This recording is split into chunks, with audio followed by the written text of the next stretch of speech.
प्रिय बच्चों, आज मैं आपको आपकी हिंदी की कहानी दो कलाकार पढ़ाऊंगी। कलाकार किसे कहते हैं? कलाकार अर्थात आर्टिस्ट उसको कहा जाता है जो किसी कला में निपुण हो। कला बहुत तरह की हैं, जैसे नृत्य एक कला है, संगीत है, हस्तकला जिसमें हाथ से तरह तरह की चीज़ें बनाई जाती हैं, चित्रकला, उसके बाद पाक कला जिसमें खाना बनाने में निपुण होते हैं कुछ लोग। तो इस तरह से कई कलाएं होती हैं और जो किसी कला में निपुण होता है, बहुत कुशल होता है, उसी को कहा जाता है कलाकार। तो कहानी में दो कलाकार अर्थात चित्रा और अरुणा के विषय में कहानी की लेखिका है श्रीमती मन्नू भंडारी, वे बता रही हैं।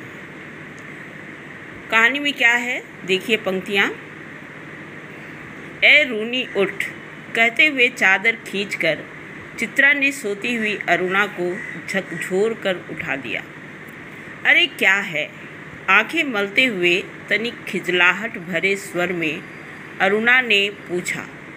चित्रा उसका हाथ पकड़कर खींचती हुई ले गई और अपने नए बनाए हुए चित्र के सामने ले जाकर खड़ा करके बोली, देख मेरा चित्र पूरा हो गया।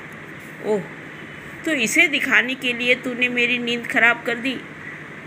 अरे जरा इस चित्र को तो देख, न पा गई पहला इनाम तो नाम बदल देना। चित्र को चारों ओर घुमाते हुए अरुणा बोली, किधर से देखूं, यह तो बता दे। 1000 बार तुझसे कहा कि जिसका चित्र बनाए उसका नाम लिख दिया कर, जिससे गलत फहमी ना हुआ करे, वरना तू बनाए हाथी और हम समझे उल्लू। तस्वीर पर आंखें गड़ाते हुए बोली, किसी तरह नहीं समझ पा रही हूँ कि 84 लाख योनियों में से आखिर यह किस जीव की तस्वीर है। तो चित्रा को चित्रकला में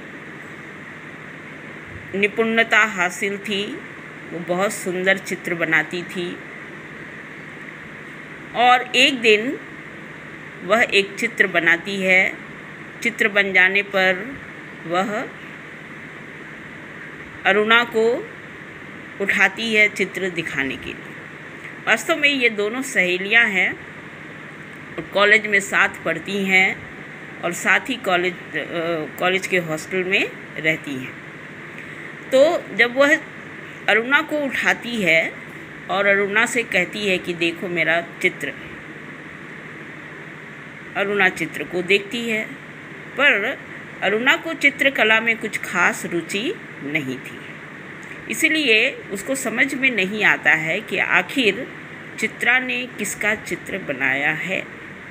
और वो कहती है कि मुझे समझ में नहीं आ रहा है कि तुमने बनाया क्या है, और इसी कारण मैं तुमसे हर बार कहती हूँ कि जिसका भी चित्र बनाओ उसका नाम लिख दिया करो, ताकि मुझे समझने में कोई परेशानी न हो, वरना तू बनाएगी हाथी और मैं समझूंगी उल्लू। फिर वो कहती है चित्र को अच्छी तरह आग गड़ाकर देखने के बाद कि मुझे किसी भी तरह समझ में नहीं आ रहा है कि 84 लाख योनियों में से आखिर यह किस जीव की तस्वीर है। यहाँ शब्द आया 84 लाख योनियों में से आखिर किस जीव की तस्वीर है। वास्तव में 84 लाख योनि का मतलब ये है कि हिंदू धर्म में पुनर्जन्म पर विश्वास किया जाता है और ये माना जाता है कि 84 लाख रूप में 84 लाख रूपों में जीव का या आत्मा का जन्म होता है।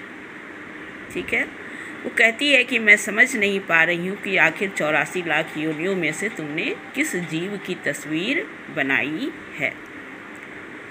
तो आपको यह कोई जीव नज़र आ रहा है? ज़रा अच्छी तरह देख और समझने की कोशिश कर। अरे यह क्या? इसमें तो सड़क, आदमी, ट्राम, बस, मोटर, मकान सब एक दूसरे पर चढ़ रहे हैं, मानो सबकी खिचड़ी पकाकर रख दी हो। क्या घनचक्कर बनाया है। यह कहकर अरुणा ने चित्र रख दिया। जरा सोच कर बता कि यह किसका प्रतीक है। तेरी बेवकूफ़ी का, आई है बड़ी प्रतीक वाली।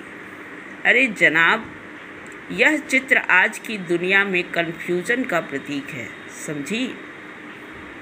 मुझे तो तेरे दिमाग के कन्फ्यूज़न का प्रतीक नज़र आ रहा है। बिना मतलब ज़िंदगी खराब कर रही है। और अरुणा मुंह धोने के लिए बाहर चली गई। किसी भी तरह से अरुणा को जब समझ में नहीं आ रहा था कि आखिर ये चित्र किसका है या चित्रा ने किसका चित्र बनाया है, क्योंकि उस चित्र में सड़क, आदमी, ट्राम, बस, मोटर, मकान सब एक दूसरे से मिले हुए थे, एक दूसरे पर चढ़ रहे थे। और उस चित्र को देखकर चित्रा का दिमाग घनचक्कर हो रहा था। अरुणा का दिमाग, उसको समझ में नहीं आ रहा था। उसका दिमाग चक्कर में पड़ा हुआ था, समझ नहीं पा रही थी। तब चित्रा उसको कहती है, अच्छा बता कि ये किसका प्रतीक है। अरुणा कहती है कि मुझे समझ में नहीं आ रहा है कि ये किसका प्रतीक है। तब अंततः चित्रा स्वयं अपने चित्र के बारे में बताती है कि यह जो चित्र है वह आज की दुनिया के कन्फ्यूज़न का प्रतीक है। कन्फ्यूज़न जहाँ पर मन दुविधा में होता है, मन में एक निश्चित विचार नहीं होता, समझ में नहीं आता ये करें वो करें, क्या उचित है, ये उचित है वो उचित है। तो वही स्थिति, दुविधा की जो स्थिति होती है, जहाँ निश्चितता का अभाव होता है, उसी को कहा जाता है कन्फ्यूज़न। जब चित्रा बताती है कि यह दुनिया के कन्फ्यूज़न का प्रतीक है, चित्रा उसका मजाक अरुणा उसका मजाक उड़ाती है, कहती है कि मुझे तो तेरे दिमाग का कन्फ्यूज़न नज़र आता है इस चित्र में। साथ ही साथ वो कहती है, बिना मतलब ज़िंदगी खराब कर रही हो। ये जो चित्रा का चित्रकला था, हमेशा चित्र बनाने में लगी रहती थी, ये अरुणा को बिल्कुल अच्छा नहीं लगता था। उसको लगता था कि ये बेकार का काम है और ये चित्र बनाने का काम करके चित्रा अपनी ज़िंदगी खराब कर रही है। आगे उसके बाद अरुणा मुंह धोने के लिए बाहर चली जाती है। जब लौटती है तब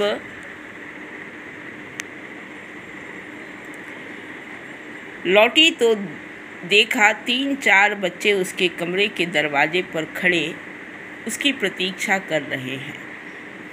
आते ही बोली, आ गए बच्चों, चलो मैं अभी आई। वह मुंह हाथ धो के लौटती है तो देखती है कि कमरे के दरवाजे पर 3-4 बच्चे खड़े हैं और बच्चों को देखकर कहती है वो कि अच्छा तुम आ गए, चलो मैं भी आती हूँ। आगे कहानी में क्या होगा ये मैं आपको अगले वीडियो में बताऊँगी।